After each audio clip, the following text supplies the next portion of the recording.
जय हिंद, जय छत्तीसगढ़ दोस्तों। आज हमारे क्राइम स्टोरी में जो टॉपिक है वह पटना में हाल ही में घटित घटना से संबंधित है।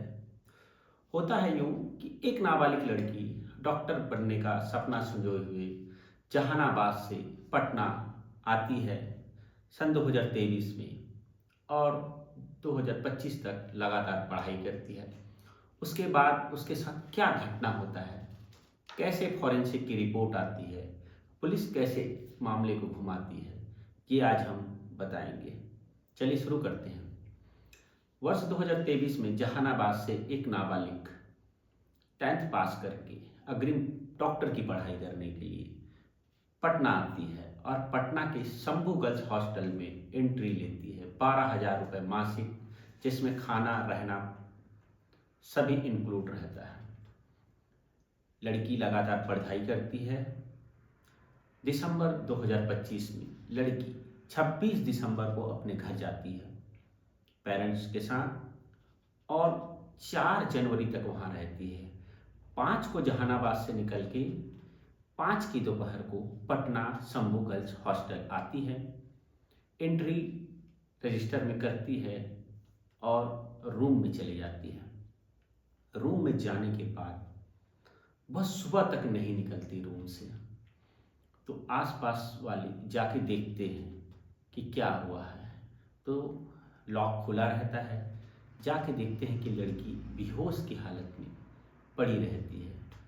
तो नीचे गार्ड को सूचना दिया जाता है, वार्डन को सूचना दिया जाता है और अन्य लड़कियां मिलके उस नाबालिग लड़की को पास के एक सहज हॉस्पिटल में भर्ती किया जाता है। वहाँ भर्ती करने के बाद डॉक्टर के द्वारा बताया जाता है कि ये नींद की गोलियां खाली हैं। उसके रूम में रैपर भी मिलता है। हुआ गलती यूँ है कि सहज हॉस्पिटल के द्वारा पास के पुलिस स्टेशन को सूचना नहीं दी जाती और आईसीयू के अभाव में इसको रिफर कर दिया जाता है। रिफर होने के बाद इसको प्रभात हॉस्पिटल पटना लाया जाता है, जहां डॉक्टर के द्वारा इसका इलाज किया जाता है। प्रभात हॉस्पिटल के डॉक्टर के द्वारा लोकल पुलिस को सूचना दी जाती है और बताया जाता है कि एमएलसी में कि एक नाबालिग लड़की ने नींद की गोलियां खाई है और उसको प्रभात मेमोरियल हॉस्पिटल में लाया गया है। लेकिन लोकल पुलिस को सूचना मिलने के बाद भी वह मामले को साधारण समझ के हॉस्पिटल में स्टेटमेंट लेने नहीं जाती और लड़की 3 दिन प्रभात हॉस्पिटल में भर्ती रहती है।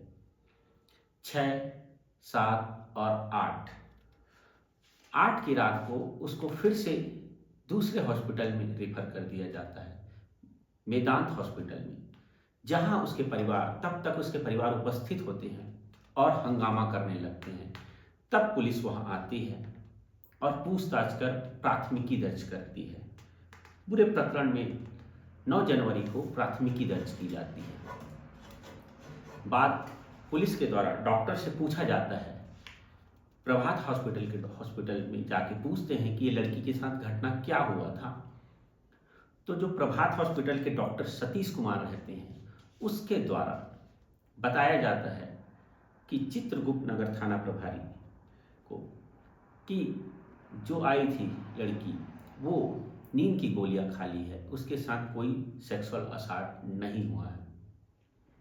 थाना प्रभारी के द्वारा जो डॉक्टर के द्वारा बताया गए हैं वर्ड टू वर्ड ऊपर अपने एडिशनल एसपी और वरिष्ठ अधिकारियों को बता दिया जाता है। पूरा मामला धीरे धीरे तूल पकड़ता है, राजनीति होने लगता है। पुलिस के अधिकारियों के द्वारा प्रेस ब्रीफिंग लेके मामले को पब्लिक के सामने लाया जाता है और बताया जाता है कि मामला साधारण है, लड़की ने गोलियां खा ली है, यहीं तक सीमित है, इसके साथ कोई सेक्सुअल असॉल्ट नहीं हुआ है। इलाज के दौरान 11 जनवरी को लड़की की मौत हो जाती है। मौत होने के बाद लड़की का पीएम कराया जाता है। 12 जनवरी को लड़की का पीएम रिपोर्ट आता है, जिसमें पाया जाता है कि लड़की के साथ सेक्सुअल असॉल्ट हुआ है। बॉडी में कई जगह चोट के निशान हैं। इसी बीच में 10 जनवरी को ही पीड़िता जो लड़की के परिजन हैं उसके रूम में जाके लड़की के कुछ कपड़े भी लाके पुलिस वाले को देते हैं 10 जनवरी को। उसको भी पुलिस अपने पास रख लिए रहती है। जब पीएम रिपोर्ट आता है और उसमें लड़की की बॉडी में चोट का निशान बताया जाता है, असॉल्ट का बताया जाता है, तो जो लड़की के कपड़े हैं उसको डीएनए के लिए भेजा जाता है, एफएसएल भेजा जाता है। एफएसएल में का रिपोर्ट 15 तारीख को आता है, 15 जनवरी को, जिसमें जो मृतिका के कपड़े में स्पर्म पाए जाते हैं, मानव वीर्य पाए जाते हैं। इससे मामला पूरा उलट जाता है और साफ हो जाता है या तो लड़की के साथ रेप हुआ है या रेप का प्रयास हुआ है। फिर राजनीति होना चालू होता है मामले में और पूरे प्रकरण में वरिष्ठ अधिकारियों के द्वारा एक एसआईटी की टीम गठित होती है। एसआईटी की टीम गठित होने के बाद वह घटनास्थल जाती है। घटनास्थल से सीसीटीवी फुटेज जब्त करती है, डीवीआर जब्त करती है। उसके अवलोकन में पाया जाता है कि 5 जनवरी को 6 लड़के उस हॉस्टल में प्रवेश कर रहे हैं और बाहर आ रहे हैं। उन 5 लड़कों को हिरासत में लिया जाता है। साथ ही साथ मकान मालिक जो शंभू गर्ल्स हॉस्टल के संचालक को हिरासत में लिया जाता है और इन सब का ब्लड सैंपल डीएनए सैंपल के लिए लिया जाता है। साथ ही जो मृतिका है उसके परिजन और उसके रिश्तेदारों का भी डीएनए सैंपल मैच कराने के लिए लिया जाता है। मामले में धीरे धीरे राजनीति होती है। गृह मंत्री महोदय के द्वारा वरिष्ठ अधिकारियों की बैठक ली जाती है और एसआईटी से असंतुष्ट होते हुए मामले में एक अन्य टीम को शामिल किया जाता है, सीआईडी को। अब मामले की जांच एसआईटी और सीआईडी दोनों के द्वारा किया जा रहा था। इसी बीच में चित्रगुप्त नगर थाना प्रभारी और गर्जनी बाग थाना प्रभारी को प्रकरण में लापरवाही बरतने के कारण सस्पेंड कर दिया जाता है। पूरे प्रकरण में जो घटना हुई है, प्रभात मेमोरियल हॉस्पिटल से जो पुलिस को सूचना दी जाती है और पुलिस 3 दिन तक उपस्थित नहीं होती और जो डॉक्टर हैं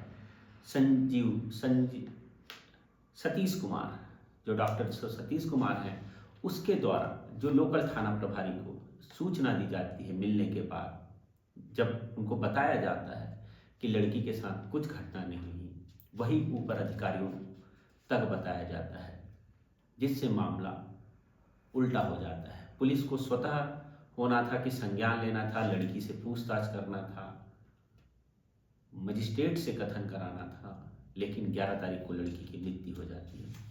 अभी हाल ही में बिहार मुख्यमंत्री महोदय के द्वारा पूरे प्रकरण को सीबीआई को सौंपा गया है। अब मामले की जांच सीबीआई करेगी।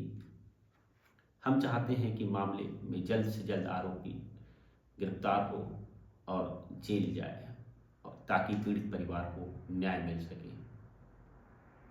आशा करते हैं स्टोरी अच्छी लगी होगी तो लाइक करें, सब्सक्राइब करें। जय हिंद।